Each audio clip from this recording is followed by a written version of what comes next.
Hello అండి, welcome to మా ఇంట్రూస్ మనప kitchen. ఇవాళ మనం healthy and tasty palak paneer rice చేసుకుందాము.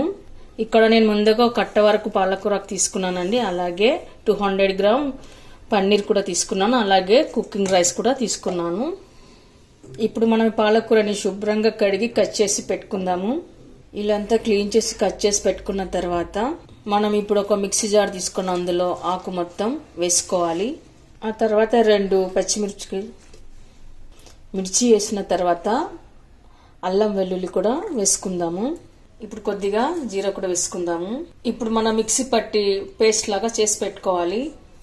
ఇలా చేసి పెట్టుకున్న తర్వాత కడాయి పెట్టుకుని 2 టేబుల్ స్పూన్ ఆయిల్ వేసుకున్న తర్వాత కొద్దిగా నెయ్యి కూడా వేసుకోవాలి.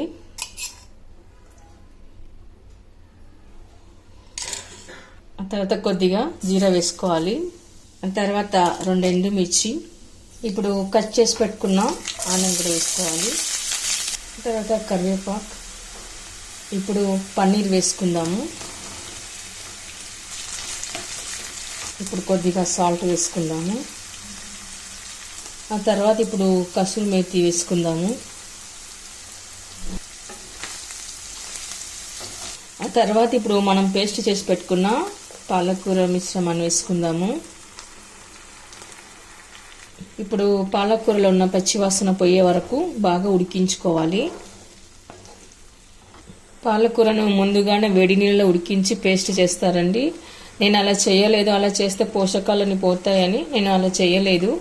డైరెక్ట్గా మిక్సీలో వేసి పేస్ట్ చేసుకున్నాను. తర్వాత ఇప్పుడు కొద్దిగా ధనియాల పొడి వేసుకుందాము.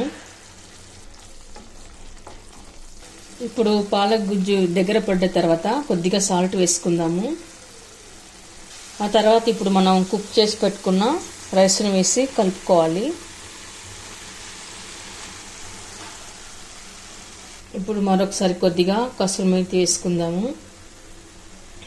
అలాగే నిమ్మరసం కూడా వేసుకుందాము. ఇప్పుడంతా కలిసేలా కలుపుకొని పెట్టుకోవాలి. అండి, చూసారు ఇలా అంతా కలిపి పెట్టుకున్న తర్వాత కొద్దిగా వేడి చేసుకొని మనం సర్వింగ్ ప్లేట్లోకి తీసుకుందాము. ఓకే అండి, చూసారుగా healthy and tasty palak paneer rice. నిజంగా చాలా సూపర్గా, చాలా టేస్ట్గా, చాలా బాగుందండి. మీరు కూడా ఒకసారి ట్రై చేయండి. మీకు ఎలా కుదిరిందో కామెంట్స్లో పెట్టండి. లైక్ చేయండి, షేర్ చేయండి. తప్పకుండా మన ఛానల్ని సబ్స్క్రైబ్ చేయండి. Thank you for watching.